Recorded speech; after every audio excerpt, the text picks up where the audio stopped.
আলহামদুলিল্লাহ। আজকে মাহফিলের সম্মানিত সভাপতি, বিশেষ অতিথি হযরত উলামায়ে কেরাম উপস্থিত আছেন। আমার দিনদার ইমানদার মুসলমান ভাইরা আড়ালে বসে আছেন। আমার সম্মানিত সর্বগুণান্বিত মা ও বোনেরা, আলোচনার সূচনায় আনুষ্ঠানিকতার মধ্য দিয়ে আমার পক্ষ থেকে হৃদয়ের সালাম, আসসালামু আলাইকুম ওয়া রাহমাতুল্লাহি ওয়া বারাকাতুহু। যে মহান আল্লাহ রাব্বুল আলামিন পবিত্রতম আল মুতাবাররাক আল মাহফিলে আমাদেরকে আসার মতো, বসার মতো, শোনার মতো তৌফিক দান করলেন, সেই মুনিবের আলিশানে সকলে জবান খুলে পড়ে নিচ্ছি কালিমাতু শুকর আলহামদুলিল্লাহ। সকালে বলুন রব্বানা লাকাল হামদ হামদান কাসীরান তাইয়িবান মুবারাকান ফীহি। প্রশংসা করলাম কার? প্রশংসা করে দুরূদ ও সালাম পেশ করতে সমস্ত নবীদের মাথার মুকুট ইমামুনা হাবিবুনা কুদওয়াতুনা মুহাম্মদ সাল্লাল্লাহু আলাইহি ওয়াসাল্লামের উপরে। আল্লাহ পাক আমাদের দুরূদ ও সালাম কবুল আর মঞ্জুর করেন। সকালে বলেন আমিন।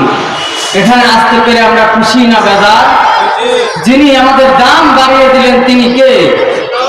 এই জন্য সুনানে তিরমিজি, আবু দাউদ, নাসাঈ বিশ্বনবী ইরশাদ করেন, ইন্নাল মালাইকাতা লাকাতু আজনি হাতাহা লিদাল্লি তালিবিল ইলম।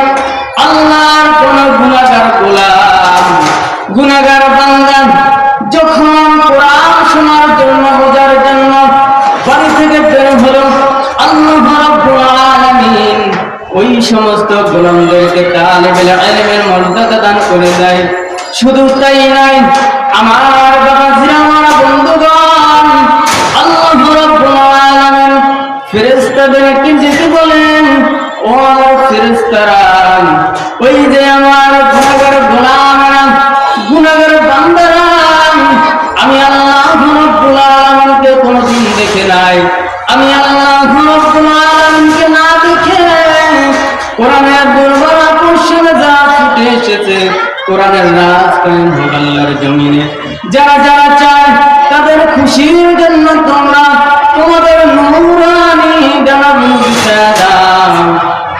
আমার বাবাজিরা, আমার বন্ধুগণ, শুধু তাই নয়, আল্লাহ রাব্বুল আলামিন বলেন, ওয়া ইন্নাল আলিমা লা ইস্তাগফিরু লাহু মা ফিস সামাওয়াতি ওয়া মান ফিল আরদ।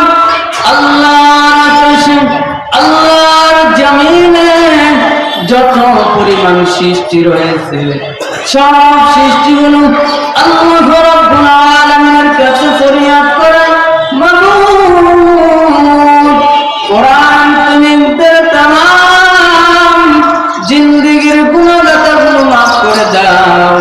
তবে আমরা খুশি না বেজার? এই জন্য খুশি আমরা যদি আল্লাহর জান্নাতি হতে পারি। আল্লাহর কোন গুনাহগার গোলাম, কোন গুনাহগার গোলাম হতে পারি। এই পৃথিবীতে গুনাহগার গোলাম হয়ে আমরা গুনাহগার গোলাম হয়ে আছি, আর জন্য এই গুনাহগার গোলাম থেকে আমরা যদি নেক আমল করতে পারি, আল্লাহর কাছে একজন বান্দা হতে পারি, আল্লাহর আদর্শ আমরা যদি মেনে চলতে পারি, তবে আমরা জান্নাতি, আমরা জান্নাতি হতে পারবো। তবে আমরা সফলতা অর্জন করব। এই জান্নাতি যদি হতে পারি, আল্লাহ রাব্বুল আলামিন আমাদের জন্য অনেক অনেক নিয়ামত রেখেছেন।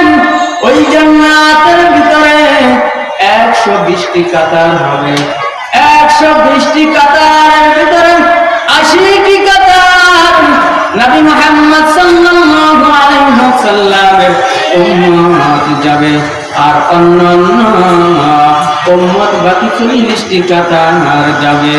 তবে আমাদের দাম বেশি না কম? যিনি আমাদের দাম বাড়িয়ে দিলেন তিনি কে? আল্লাহ রাব্বুল আলামিন।